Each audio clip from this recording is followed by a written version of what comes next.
In this video, I will show you how to get Active Developer Badge. So in order to do that, what you need to do is you need to make sure that you have an active application that you have developed. So the developer badge looks like this right here, and you should be able to get that if you're eligible.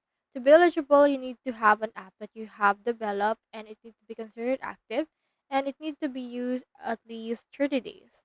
And for this one, you need to have an active app that's been used by 100 users in order to get this badge.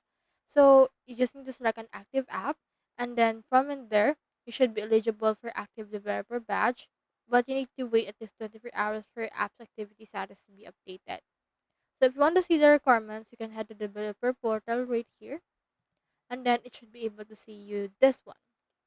Now it will show you if you're actually eligible to get this, but if you're not, you can see this in here as well. Just click on this click here option in order to see the requirements, which is this one in the article.